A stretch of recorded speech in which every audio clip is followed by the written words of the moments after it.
Hello ခလေးတို့အားလုံးမင်္ဂလာပါဘူပေါင်းနေများ channel နဲ့အတူပြန်လည်ဆုံးတွေ့ရပြန်ပြီနော်ဒီနေ့မှာတော့ခလေးတို့အတွက်တငယ်ချင်းတစ်တယောက်ကိုခေါ်လာပေးပါတယ်သူကတော့လမ်းလျှောက်ရင်လည်းဖြည်းဖြည်းအလုံးလုံးရင်လည်းဖြည်းနေနဲ့ဘယ်တော့မှအလှမလို့တတ်တဲ့သူလေးပါသူဖြစ်မလဲသိစားလိုက်ဟုတ်ပါတယ်အိမ်လေးကိုကြောပေါ်မှာပိုးထားတဲ့လိတ်ကလေးပဲဖြစ်ပါတယ်ကျန်းလိပ်ဆန်လေးတွေကဟိုပြေးကြည့်ပြေးနဲ့အလုံးရှုံနေချိန်မှာလိပ်လေးကတော့အေးစစ်ပဲလို့ပြောနေတယ်လို့မျိုးဖြည်းချင်းလက်လျှောက်နေတတ်တာပေါ့လိပ်လေးတွေကအရမ်းညံကောင်းတယ်နော်သူကပင်မလာရင်နားတက်တယ်အိတ်ချင်လာရင်အိတ်လိုက်တယ်မလို့အပ်ဖဲနဲ့သူ့ရဲ့ကိုယ်ခန္ဓာကိုပင်မအောင်မလုပ်ဘူးတဲ့ဒီလိုအနားယူတတ်တဲ့အလေးချင်းကြောင့်လိပ်ကလေးရဲ့နှလုံးကအေးစစ်ကိုခုန်နေပြီးတော့ခန္ဓာကိုယ်ကလည်းမပင်မတော့ဘူးပေါ့နောက်ပြီးတော့လိတ်ကလေးမှာခိုင်မာတဲ့အခွန်အမကြီးတစ်ခုလည်းရှိသေးရဲ့အနေရတစ်ခုခုနဲ့တွေ့ရင်ဖြစ်အနားယူခြင်းပဲဖြစ်အဲ့ဒီအခွန်အမကြီးတွေကိုခေါင်းလေးနဲ့ခြေထောက်ကလေးတွေကိုတွင်းပြီးအနားယူလိုက်တာပဲ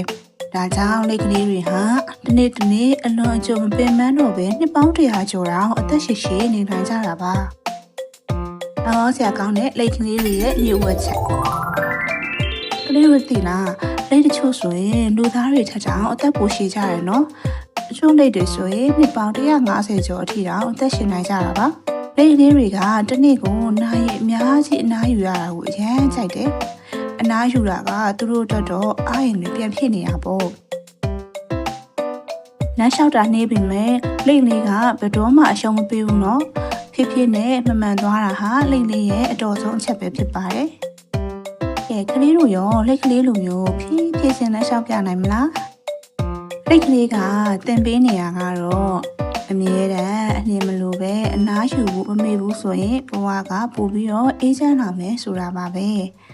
ကဲဒီနေ့တော့အေးစစ်နေတတ်တဲ့လိတ်ကလေးအကြောင်းသိသွားပြီနော်ဒါတို့သမီးတို့လည်းကိုလှလှရှားပြီးအနားယူဖို့မမေ့နဲ့အောင်နော်ဘူပေါင်းလေးများ channel နဲ့အတူနောက်တစ်ခါမှဘလို့ချစ်စရာကောင်းတဲ့အကောင်လေးတွေအကြောင်းသိအောင်မလဲဆိုတာကိုစောင့်ကြည့်ပြီးတော့ like and subscribe လုပ်ပေးကြပါဦးနော်